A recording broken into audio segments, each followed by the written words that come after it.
Okay, Philip, I think we'll make a start.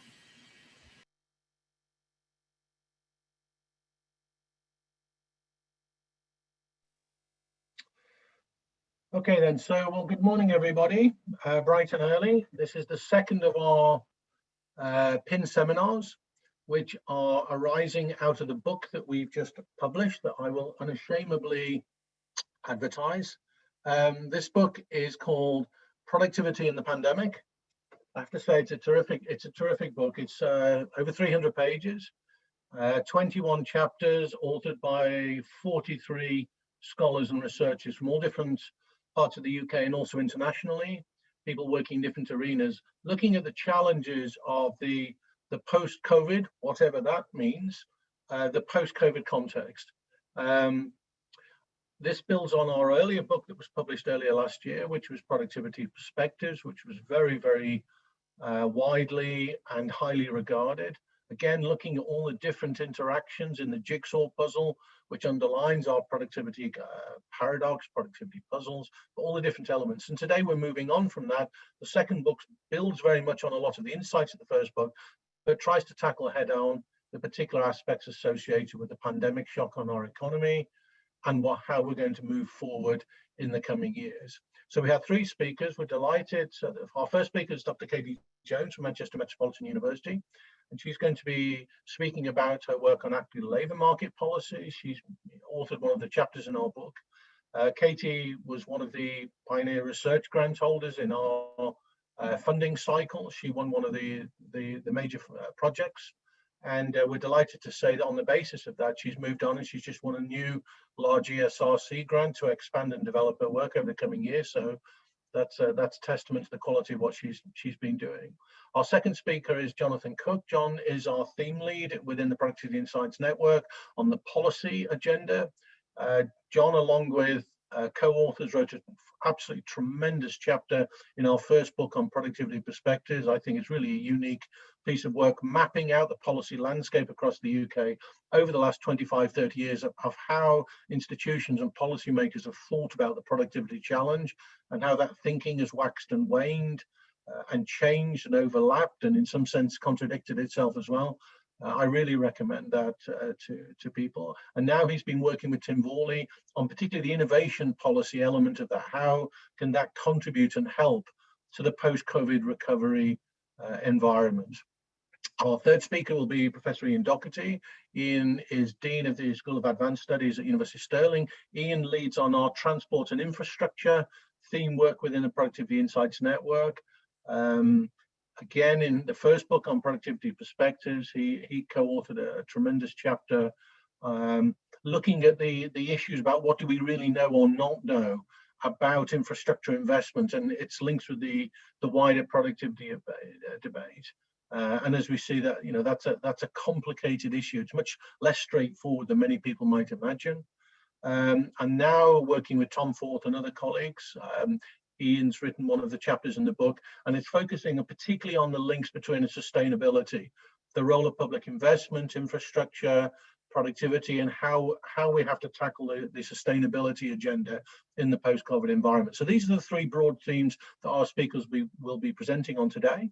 Each will be presenting for 10, 12 minutes, something of that order. 15 at the most, I guess. And then what we'll do is we'll take questions, we'll gather questions in the chat box as we move along, and then we'll pose those questions and throw them back to the various speakers after all three presentations have concluded. So as I say, this is all based on our work for the new book, and we're very excited about this. And so I suggest we get cracking. So Katie, I think you're first up. Here's our advertising of the book, unashamedly. This is precisely what we're doing. We're communicating what's been done.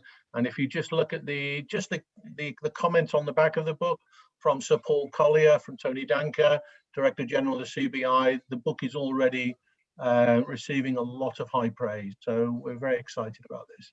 So Katie, if you'd like to get started. Sure, thanks very much, Phil. So in my chapter, I focus on active labour market policy, which is typically focused on moving unemployed people into paid work.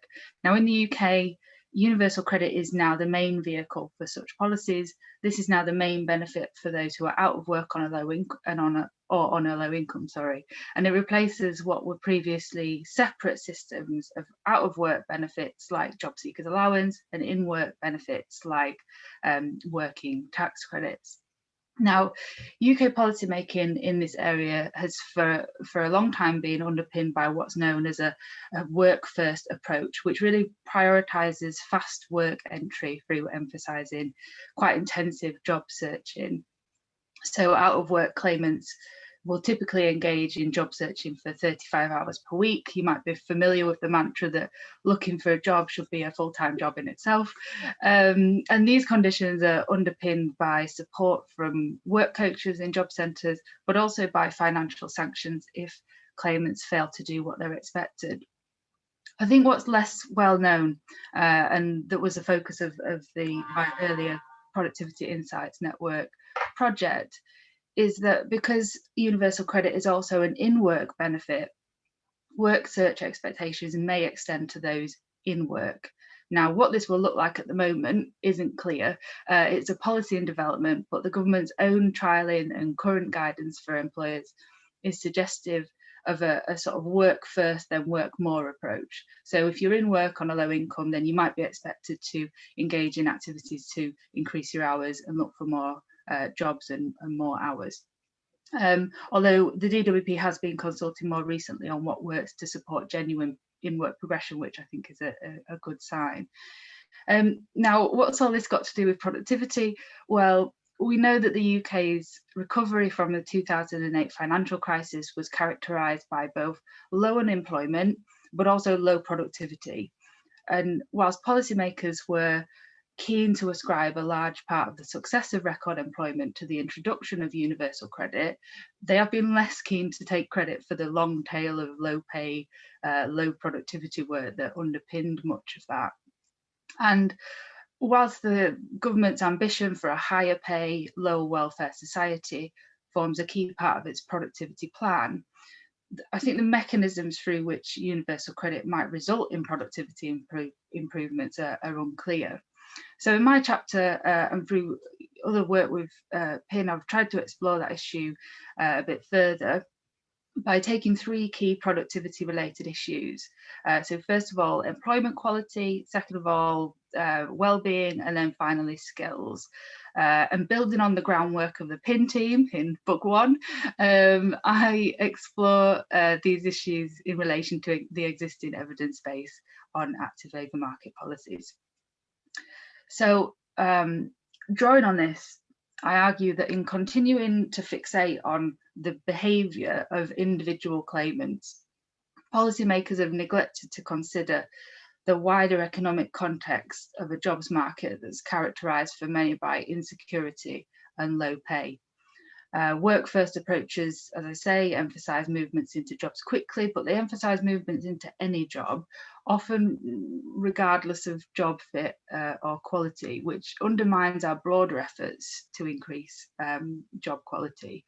I think it's really striking that UK active labour market policy appears to have developed quite in isolation from those broader good work debates. Notably, it is totally absent from influential analyses like the Taylor Review. So in the book, I also outline the evidence base on welfare conditionality and well-being, and there is a significant and growing evidence base now which really documents the overwhelmingly negative impact of conditionality and sanctions here.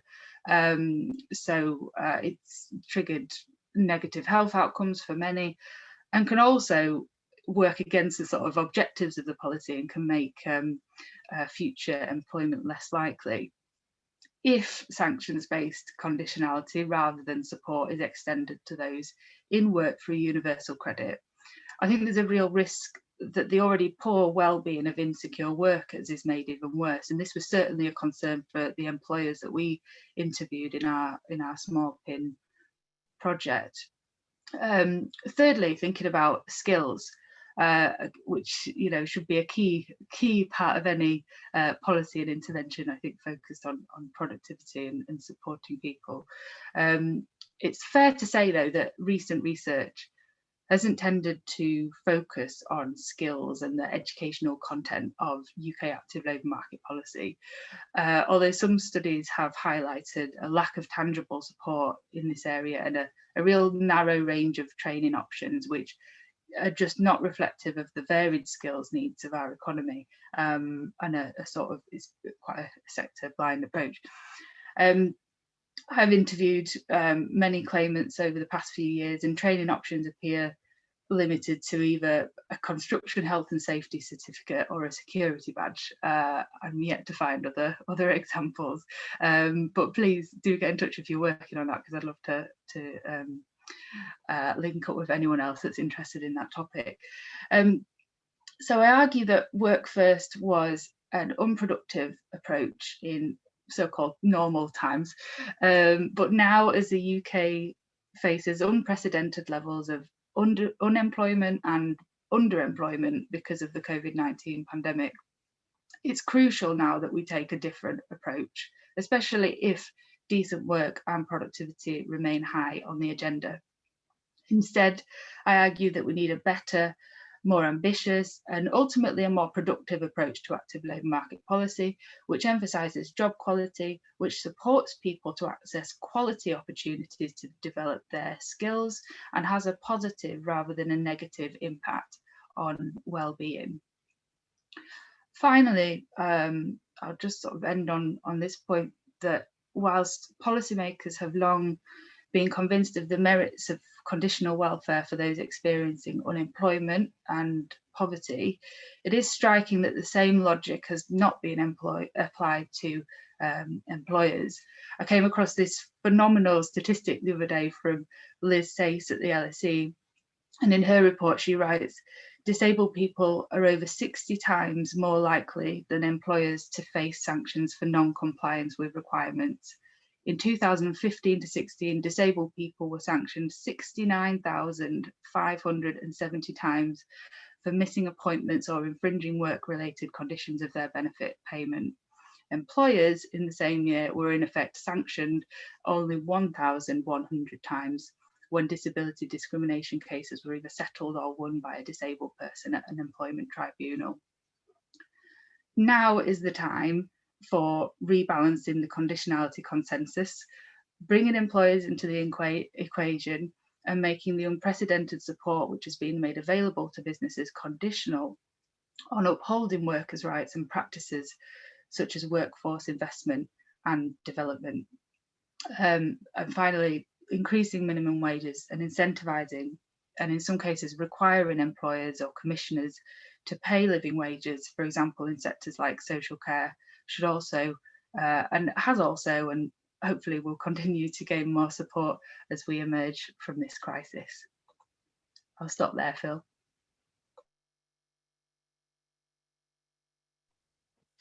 Thank you very much, Katie. Goodness me, those are shocking statistics, which I don't think are well understood.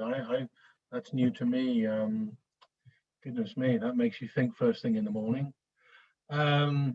Okay, then moving on, we'll go straight on to John and then on to Ian, and we'll gather up questions and observations at the end of the session. Okay, over to you, Jonathan. Great, thanks very much, Philip.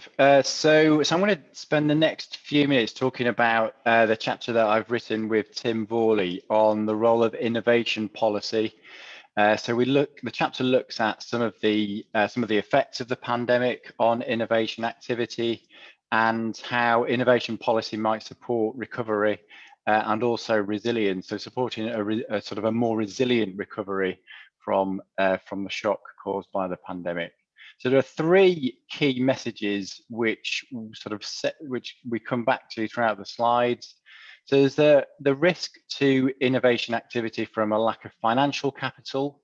So a lack of availability of finance is likely to cause some challenges to innovation activity. Second is a place-based aspect. So challenges for places that have historically been weaker on innovation. And we'll come back to that throughout the messaging. And then finally, in relation to innovation policy itself, we argue that there should be a broader set of issues, and we pick up particularly on issues around diffusion and adoption of new ideas, as well as the generation of new ideas, and also on the need to reflect a broader set of societal objectives. So these are 3 key messages. So keep those in your minds as we go through the slides. So first, it's useful to set out some of the context. So in terms of the pre-COVID context, the policy imperatives largely framed by industrial strategy, a sort of a central tenet of which was to increase the level of investment in R&D and innovation, and particularly in the development side. So things like translation, commercialization, industrial R&D. Second, in contextual terms, was the issue around regional imbalances. And again, this was particularly a feature of industrial strategy. The sort of the need to ensure that places that some of the imbalances in innovation activity between different places were addressed. So this is kind of a long history of these challenges as a result of the combination of the excellence principle that has sort of shaped research and innovation over recent years, combined with the fact that areas of the UK, like the Great Southeast, have been able to take advantage of agglomeration effects, whereas places outside of those areas have not been able to do so to the same extent. And then the third issue, not necessarily within the industrial strategy documentation, but important in terms of reflection on those regional imbalances, are the issues around diffusion and dissemination. So historically, innovation policy has really been focused on generating new ideas at the expense, perhaps, of policies that have been designed to diffuse those ideas. And that has been a key issue in resulting in those regional imbalances that I talked about. And the pandemic has exacerbated some of these issues. So there's a reduced ability for businesses to invest in innovation. And we're likely to see that going forward. Combinations of lack of access to cash for businesses as they've been conserving cash, but also in challenges in being able to access investment from external investors and from lenders. And we know from previous shocks that that's likely to be particularly acute for smaller, innovative businesses who are likely to find it harder to attract the investment that they need for innovation. The second issue, back to the sort of the regional imbalances, is around places, and we know again from historic shocks that it's those places that perform more weakly that take the longest to recover. And those are likely to be hardest hit in terms of the shock caused by the pandemic. And then the third aspect, I think, has really highlighted the importance of resilience, and we focus in the chapter particularly on business resilience, but it's also important in terms of supply and societal resilience as well. So that sets the context and some of the drivers caused by the pandemic. There have also been some opportunities as well, which are worth highlighting, and we talk about these in the chapter. So our research has found that necessity has actually been the mother of innovation in the pandemic, as organisations have sought to respond, particularly facilitated by digital technologies. So use of digital technologies to ensure the adaptation of new practices, adjusting business models and service delivery, so through things like online service offerings. So these sort of general purpose digital technologies have been quite a key part of the response. But there have been also some more specific technologies that have been adopted, so things like robotics and automation, which have been important in terms of the response to challenges around things like social distancing, keeping environments safe for workers, using robots to replace some workers as well. There's a question, I think, then, which is raised as to whether this might lead to a longer term appetite shift for innovation, for new ideas to affect working practices, which has been a challenge historically, but it might mean that there's an increased appetite for businesses to invest in those technologies as they've started to see the benefits of them. There's also been some changes in collaborative models, and I'll come back to this in a second as well. There have been some new models of collaboration, particularly through remote approaches, and actually some increased interest by citizens in collaboration. So they've started to trust a bit more in terms of sharing their data because they can see the potential social good of doing so. So those are some of the opportunities around innovation, but they've also highlighted some of the societal issues that we face. With the economic shock, it could have been that the issues around the environment, which were growing pre the pandemic, could have taken a back seat. But in actual fact, we've seen the reverse actually, as there's been a continuing reassessment of the values in relation to the environment and the importance of the environment. And it's also highlighted some of the other societal challenges around things like health and well-being and the inequalities in health and well-being, as there have been unequal effects of the pandemic in terms of those issues. So that's some of the opportunities and key barriers. Now, before I go into the policy implications, I just wanted to talk about some more recent research, which Tim's been working on through the Innovation Caucus with the Enterprise Research Centre. So these are a series of reports on the impact of COVID on Innovate UK funded firms. So these are the sort of the innovative companies in the UK and how the pandemic has been affecting their activities. So these are some of the findings from the last published report, which was from the autumn. So actually worth remembering that these findings are pre the current lockdown. So it did show some signs of positivity. So the attitudes to R&D remained positive. Some of the disruptions around R&D were decreasing at the time. And there were also some evidence of business revenues, the reductions in those revenues reducing, or in some cases actually increasing again. And we said that there were some challenges. So things around cash flow, which I've talked about, remained a problem for many firms. So that exacerbates this issue about access to capital for innovation. Collaboration with universities had decreased substantially. And that's a bit of a concern given the evidence we know around the importance of collaboration for effective innovation. And also supply chain and demand volatility. And actually this is pre-Brexit. So we can only imagine that supply chain volatility might have increased since January from the things that we've seen in the media. So that sort of sets out some of the more recent evidence. It'll be interesting to see how that evolves in the next reports that are due shortly on that piece of work that ERC and Innovation Caucus are doing. So then finally onto the policy implications. So this sets out the policy framework that Tim and I have set out in the chapter. So at the core of this, we've got a set of sort of a holistic set of societal objectives. So it's not just about growth, it's about wider prosperity, underpinned by a series of key societal measures around the environment, health and well-being, security and resilience. And we argue that it's a combination of those objectives that need to shape innovation policy decisions. So those investment decisions need to be appraised and need to be assessed in terms of that holistic set of objectives rather than focused on one or two of those. Then there's a set of sectoral and technological priorities that draw on the strengths and opportunities that exist, but are also linked to those core objectives.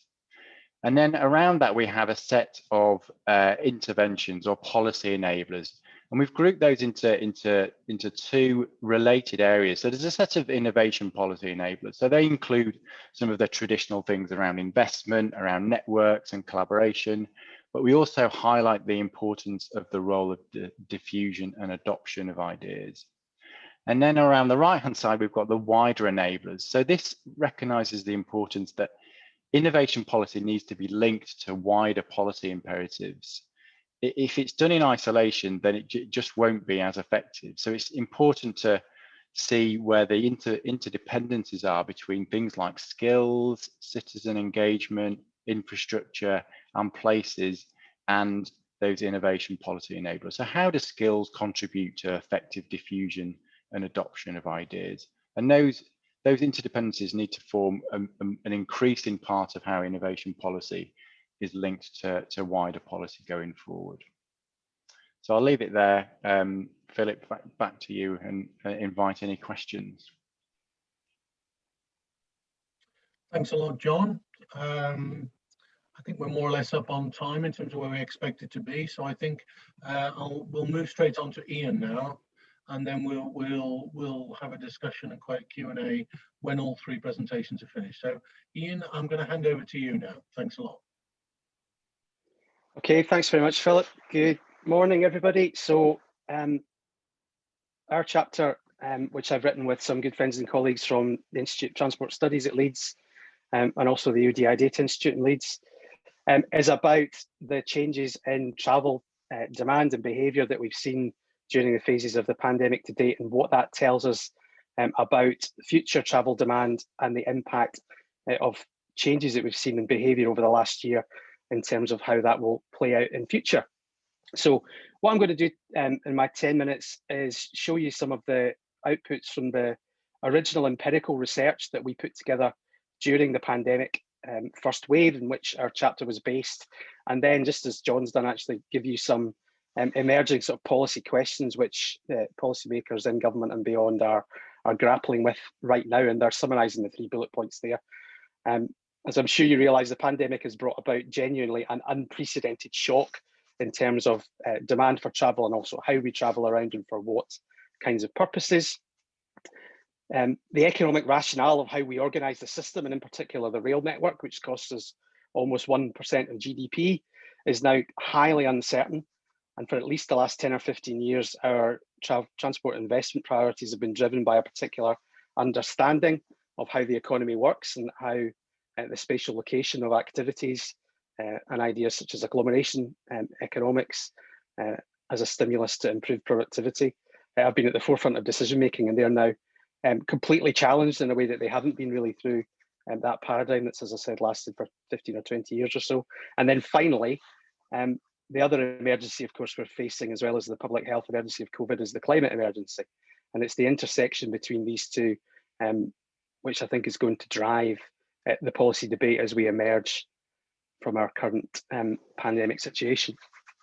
So as I said, this is a joint effort between the PIN network, myself, colleagues at Leeds, and also these other funders who very graciously have funded really quite a big set of survey work.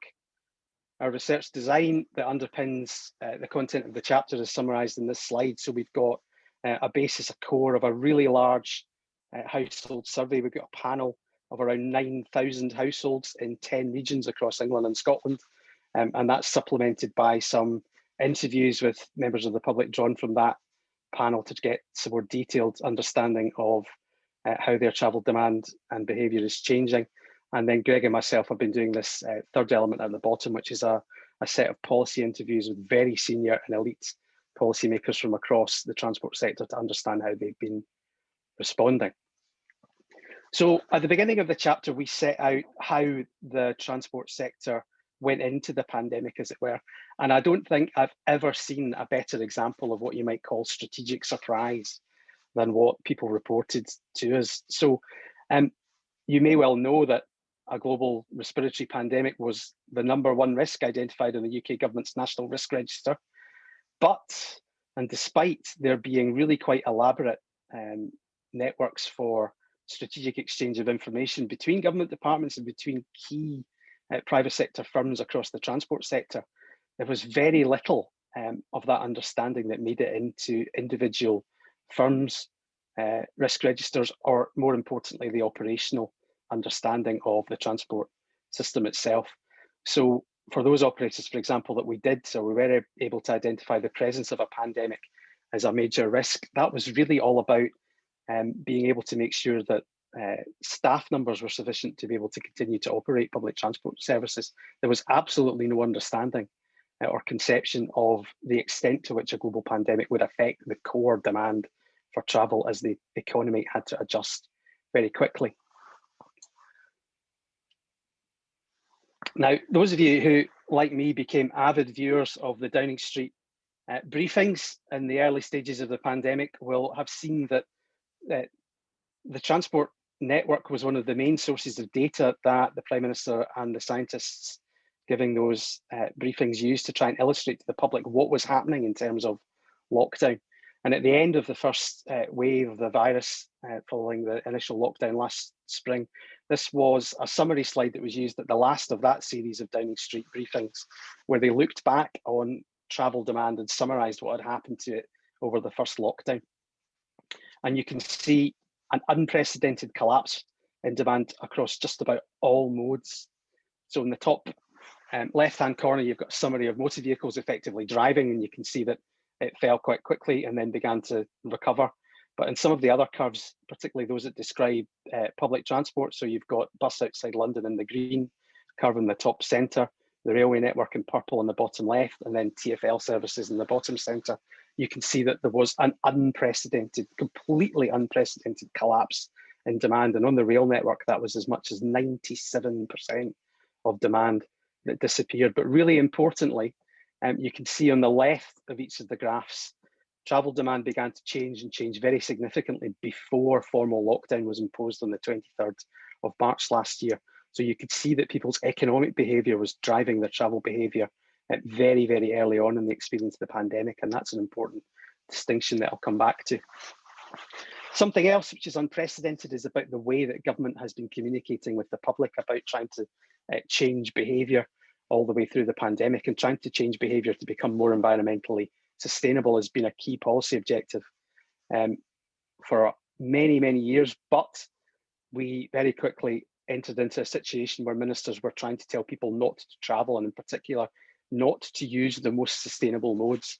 So for example, on the bottom left, you've got one of a series of UK government communications, which was strongly dissuading people against using the public transport network, not as in some countries to maintain that capacity for key workers, but feeding this idea that using the bus or the train was a health risk to you as an individual, which is something else that I'll come back to and trying to think through what this means for the future. Now we're more or less 1 year on, what's happening? Some things are actually not changing very much against this background, and one of the issues that we explore in the chapter is perhaps the difference between what our behavioural empirical research has been able to demonstrate and some of the common narratives that you might read in the popular press or the media coverage of the pandemic to date. So lots of stories about changes in the car market, in particular the rise in prices of second-hand cars, but actually car ownership levels overall have stayed relatively static. And actually, if you look at people's reported behaviours, the pandemic to date has more of an influence on people that have chosen to give up a car or reduce the number of cars in their household than it has for those that have chosen to increase them. And when you look at the reported reasons for that, you begin to see some really quite interesting things, I think. So in the orange box there, the impacts that we've identified on increasing car ownership are if you're a younger person and you're working more, perhaps because the nature of your key worker occupation has changed during the pandemic, or you're studying less and you have to earn some more money, for example, you're more likely to have acquired a car, especially if you're doing shift work. Equally, some of the things that you might think would have had an impact on car ownership, we really can't find in our data. So we can find no significant relationship of social class. And very interestingly, it doesn't appear to matter how much of your job has moved online, whether you've changed your car ownership habits. So again, in the media now, you'll see this kind of narrative that, yeah, okay, everybody's traveling around in a car, or they're on a bike, aren't they? Again, not really. Car use is only back to about 75% of pre-pandemic levels. It is not back to normal. And if you search the kind of common and popular media narrative of this, it's all about traffic levels being back to normal and the impact of some of the policy innovations like low traffic neighbourhoods on the efficiency of the road network. But actually, we're still in a situation where there is very significantly less transport demand than there was before on the roads. That means traffic's down by about 25%. For public transport, it's potentially catastrophic. Bus use is still down by about 2/3. Rail use is down by about 3/4 across the country. And most of the people that we had reported as still using the bus actively. So that third of trips that are still there are essentially key workers who are trying to get to their jobs in the health sector, in education, or in essential retail. Very interestingly, the only mode so far that's been a winner from the pandemic is walking, not cycling. So again, if you read the press, you might think everybody's on a bike, and you'll have seen the graphs in the summer about the doubling of cycling almost overnight, and record levels of cycling in many places over the summer period, but that appears to have been very short-lived, and we think there's a number of reasons for that. One is that very many people were on furlough and used cycling as a means of exercise when that was the only way that they could get out and about during the first lockdown. And indeed, in our household survey, roughly a third of people that claimed ownership of a bike in their household only acquired it during lockdown. But now, a year on, there is no evidence that cycling levels have increased across the piece, but we do know that people are walking a lot more, which has got, I think, interesting implications for particularly retail spend in future. Final set of issues, again, that you might have read about in the press, particularly in the Sunday papers and the glossy supplements, is that apparently everybody is escaping the city for the countryside or for the coast. So while we did find some attitudinal evidence that people are thinking about moving home, that their reported desire to move is increasing, those people who've actually done it haven't moved very far away at all. In fact, the average distance that we found that people have moved home during the pandemic was something like 12 miles. So there certainly doesn't appear to be a huge escape from the city happening yet. So in summary, what's happened over the last 12 months? One, we're traveling less. Public transport, and particularly the rail network, is the big loser, and that has really significant impacts for the level of public subsidy for the system that we're going to have in the short to the medium term. There is lots of anecdotal evidence that we're staying more local and that our consumption patterns have changed, and that we are almost by default adopting this idea of the 15-minute or 20-minute city. But most important of all, we can find relatively straightforward economic imperatives, we think, as the drivers of shifting travel demand, and not the public health implications or fear of the virus per se. So towards the end of the chapter, we set out some critical uncertainties that have been identified as we've gone through the pandemic to date. The first set is directly about travel demand. We still don't know how long the behavioural restrictions that we've all had to endure will take to unwind. We're already almost 12 months in. I think the widespread expectation is that what are called the non-pharmaceutical interventions, so masks, social distancing, will last in some form for at least 18 months. They could well last for another 12 months at least if we have to go back into them to some extent next winter, or if there are new variants that evade the vaccines to some significant degree.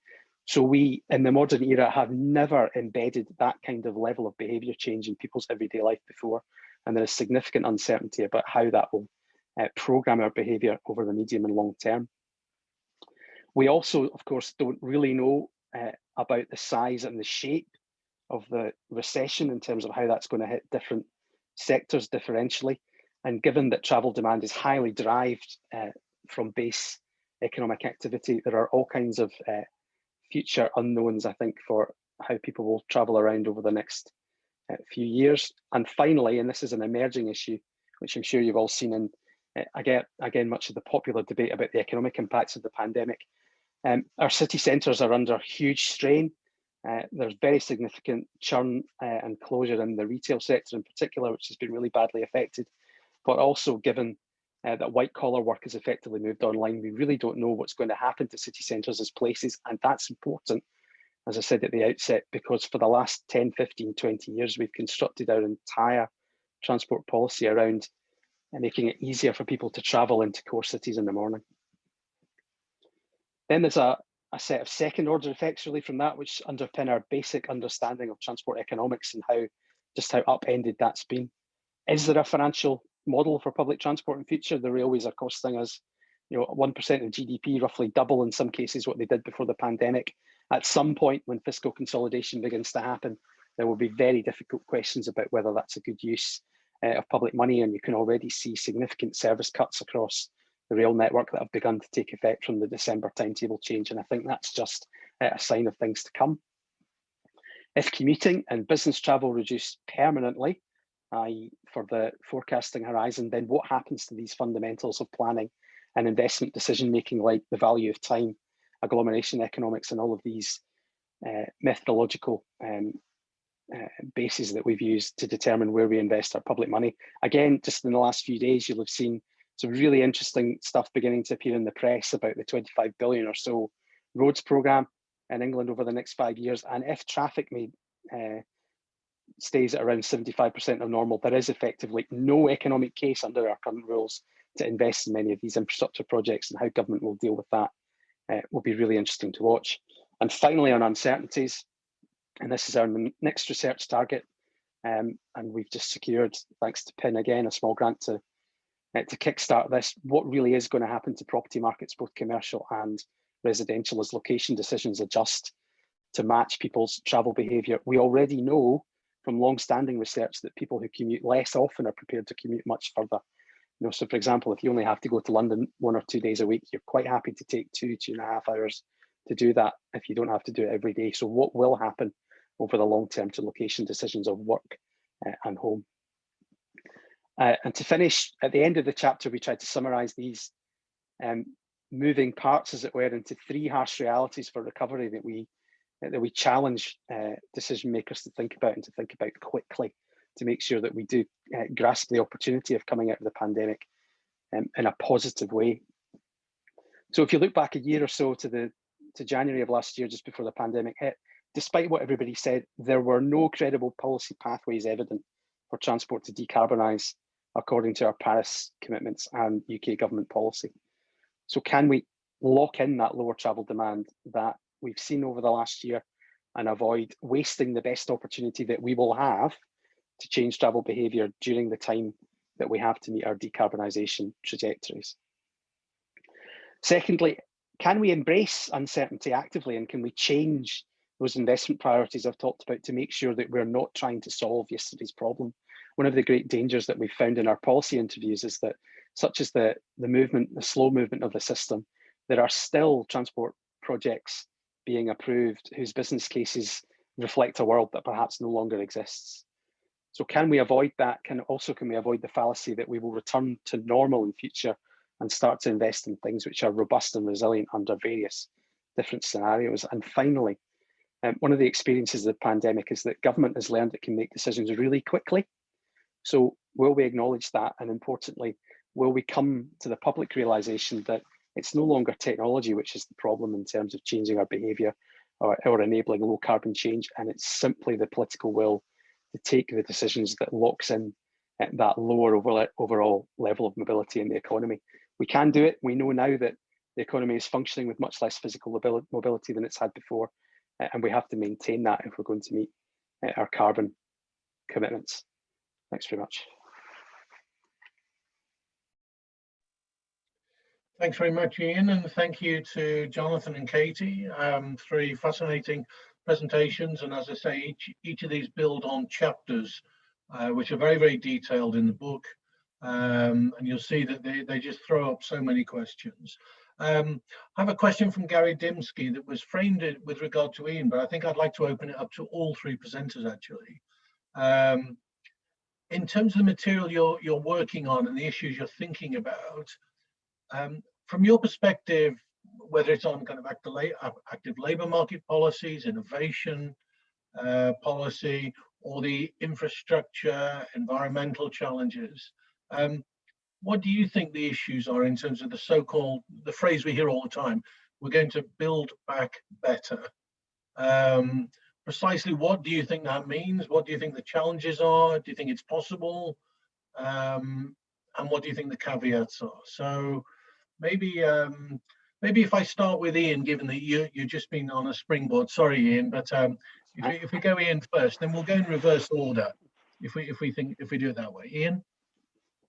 Thanks, Philip. Thanks, Gary, for the question.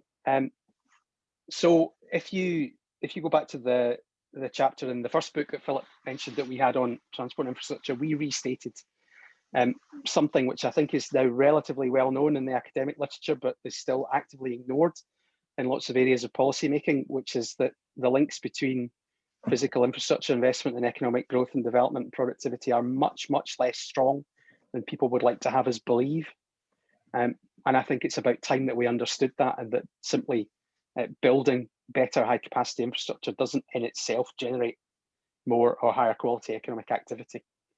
And the, again, long-standing understanding I think I'd point to is that there's lots of really interesting modelling work about the long-run implications of transport technological change and the economy. And to summarise that in one short sort of soundbite, we travel to do exactly the same things that we've done in the 150 years or so that we've measured why we travel around, and that we still spend the same amount of time on the same activities, traveling to work, traveling to care for other people, traveling to education, than we've done for 150 years.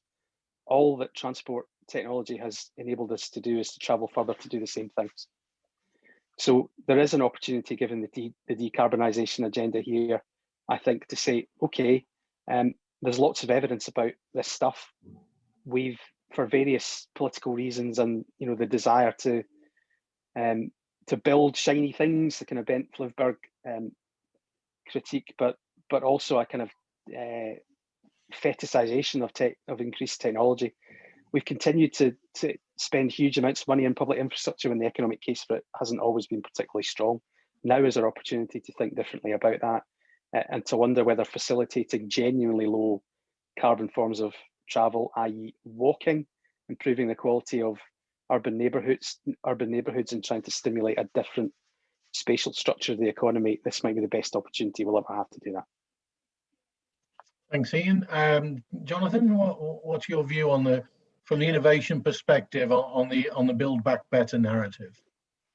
Yeah, so I'm going to make two related points, I think. So the first is and this is kind of a narrative throughout the chapter, is the opportunity for almost a bit of a reappraisal of what the purpose of innovation policy is.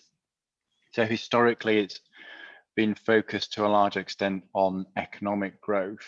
And what we argue in the chapter is the need to sort of put that alongside the broader set of objectives.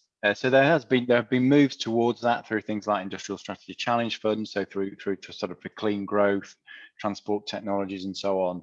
So, but there's an opportunity, I think, to embed it more specifically in how those decisions are taken in terms of how policies are appraised, how programs are appraised, and how they're actually evaluated and assessed. So we don't just focus on the way in which programs are contributing to economic objectives, but also to a wider set of outcomes.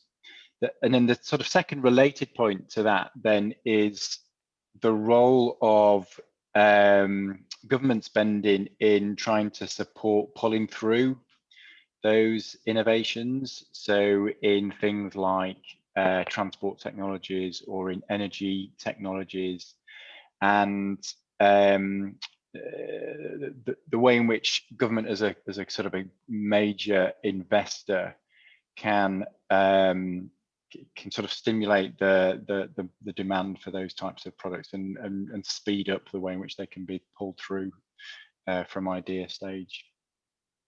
Yeah. Katie, what would be your thoughts on the Build Back Better type of narrative? So I think now is obviously a really good time to reflect on the sort of economy and the sort of, the social policies that we want to build upon going forward. But I think it's also a good time to reflect on some of the mistakes that were made in the previous financial crisis. And I was just looking back at some of the sort of statements around the welfare reform agenda back in 2010. And there was that sort of narrative at that time about why we needed welfare reform, and it was really focused on this topic of idleness still in Ian Duncan Smith's speeches, and we really focused on the sort of behavioural things that individuals were doing, but really what we didn't pay enough attention to was the quality of jobs and the quality of opportunities that our economy was offering. I mean, I think we're seeing moves towards better quality interventions at the sort of local level, and there's lots of different things going on at the moment that we can learn from, for example, in Greater Manchester. And it was encouraging to see announcements about the Kickstart programme for young people and it being about quality jobs, but beyond saying that there'll be quality jobs, we don't have that much detail on it. So but then again, I think, you know, national policy sets the tone, so I think it would be great to see a more productive approach to active labour market policy going forward. Thank you very much, Katie. I mean, again, I'm going to springboard on the responses that you've just made. You're not going to get away easy with this, because we've got another question that came in. I'm not sure who it's from, but it's a very interesting question. Would the panel comment on the interdependence of the three different areas that you've been talking about, which, although distinct on one level, could appear to be actually highly related on others? And what might the impacts be on that? So those three areas of labour markets: skills, innovation, and infrastructure and environment. What thoughts would each of you have in terms of the potential interdependencies? And maybe I'll ask John to go first on this one. Thanks, Philip, and well, thanks for the question. So, well, I would completely agree that there are interdependencies between the areas, and I think that's reflected in the framework that we've set out in the chapter around different policy enablers and how they interrelate. So, I mean, in terms of the impacts on policy making, I think it requires more cross-departmental, cross-agency thinking. I think there's in the UK there's a habit to sort of look at the individual silos, and I think what this is showing is that that we need to in the policy making process, we need to look at what the trade-offs, what the synergies might be between different policy areas. If we increase doing one thing, how might that have an adverse or a positive effect on something else? And then put in place the structures that sort of give accountability for that kind of cross-departmental sharing of objectives and sharing of activities. It will be interesting to see how the sort of the plan for growth, which was in the press this week, about the extent to which that makes us revert back to silo thinking again, or whether it means that we're going to have a greater appetite for sharing across different departments. It seems to be replacing the refresh of the industrial strategy, which actually was starting to make some strides, albeit quite slowly, on cross-departmental and cross-agency thinking. Yep. And Katie, what would be your view on these issues?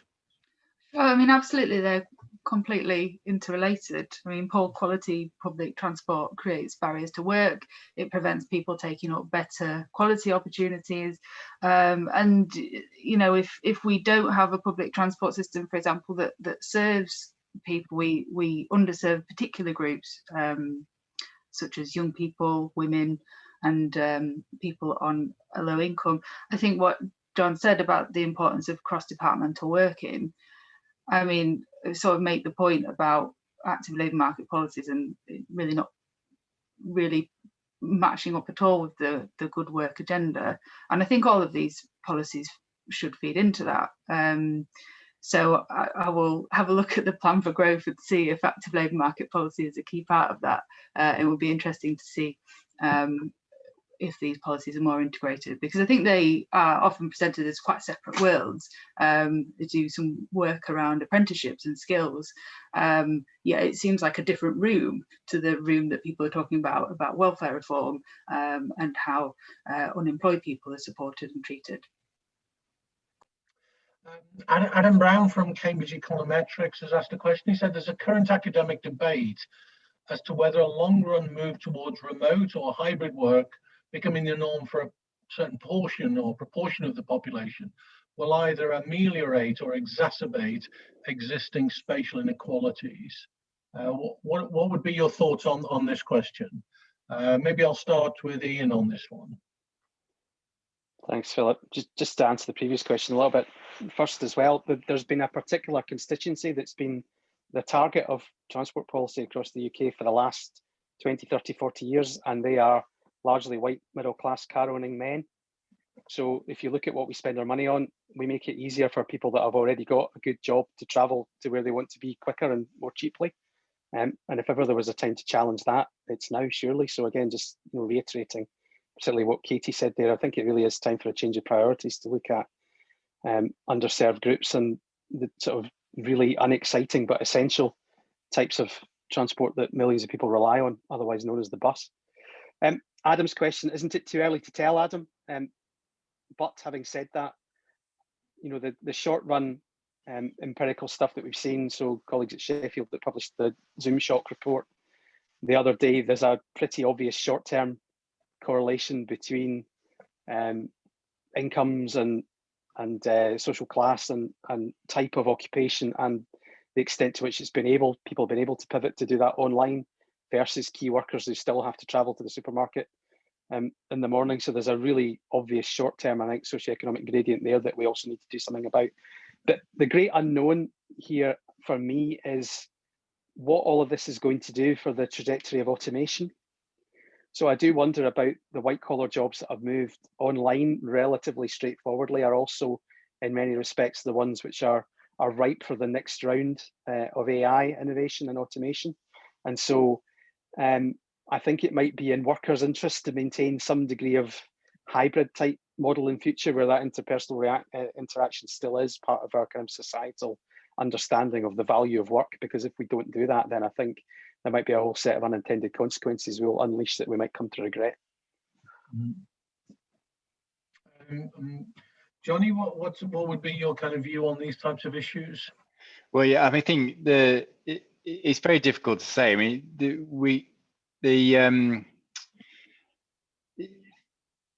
I think as Ian has indicated with the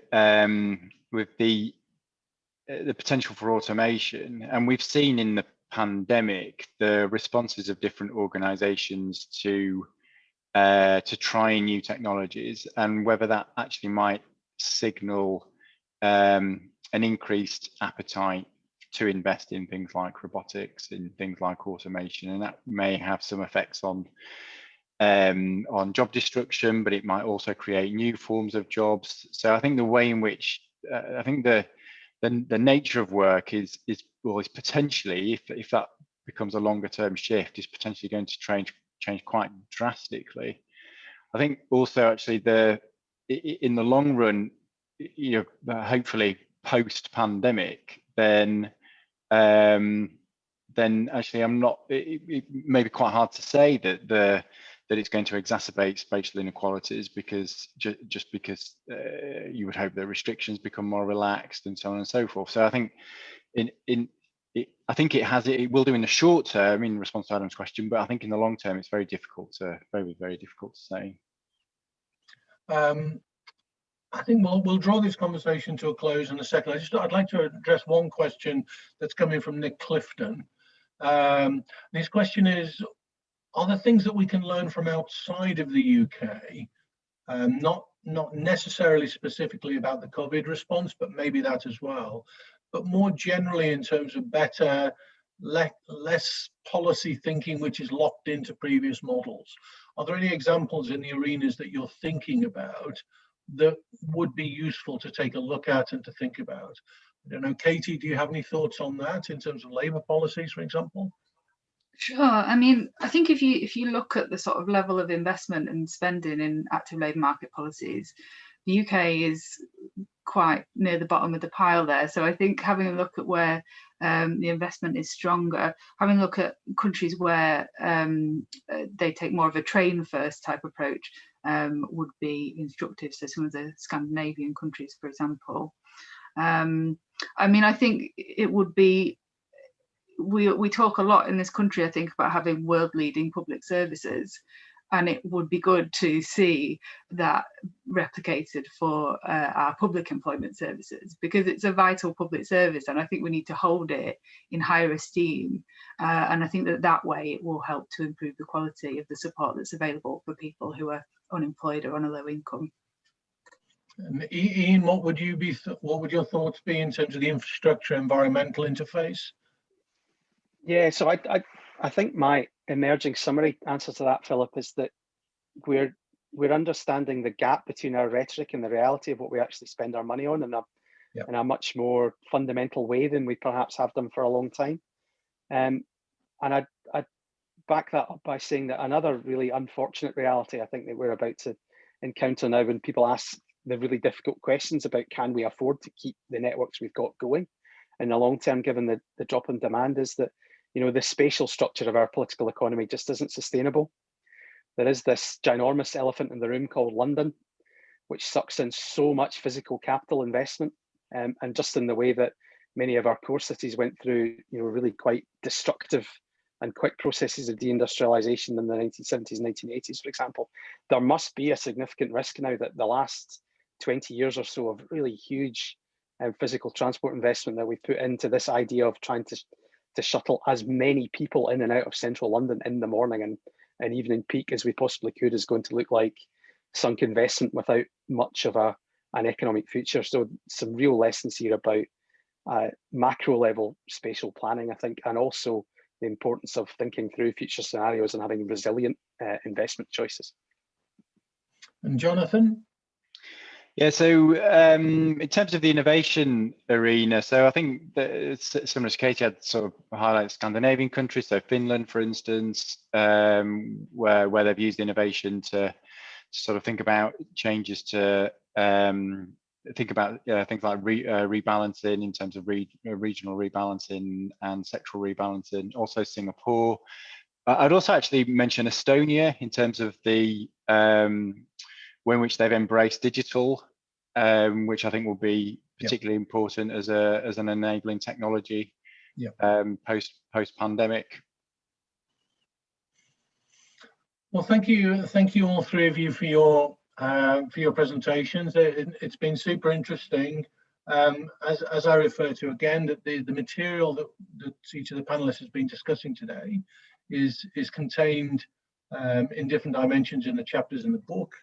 As I say, so our book is Productivity in the Pandemic, and ideally it would be read alongside the first book, which is Productivity Perspectives, because they tell a consistent story. One sets out the landscape of how complex the productivity arena is and all the different elements that contribute to it. And then the second book obviously focuses specifically on the shocks which are likely to be associated with the pandemic, but based on the thinking in terms of the first book. We have 3 more of these webinars on Friday morning, 9 o'clock, same time, same place. Next week we have 4 more. Thinking and Acting Differently Post-COVID. The week after, which is the 26th, we have Employer and Employee Needs Post-COVID. The week after is Enterprise and Entrepreneurship. And then the final one is Finances and Efficiency in a post-COVID context. So we've got another 4 sets of seminars. The 6 seminars or webinars that we have, they don't cover everything in the book. I mean, the book is very, very broad. It's 21 chapters, 43 authors, but they cover most of the themes. So hopefully it will give people insights into how complex, but also how critical these discussions are. So anyway, with that, I wish you all very well. Thank you particularly to Kat Sloan and Kate Penny behind the scenes who organized, helped to facilitate, set everything up. Tim Vorley, of course, co-director of the Productivity Insights Network. So the core team of Tim, myself, Kat and Kate, and to all of our co-Is and chapter authors. And most importantly, I'd just like to say thank you to the 3 speakers, Jonathan Cook, Katie Jones, Ian Doherty, for a great discussion, terrific insights. And I wish you all a very nice weekend. Thanks very much. Bye-bye. Thank you. Thank you. Bye-bye.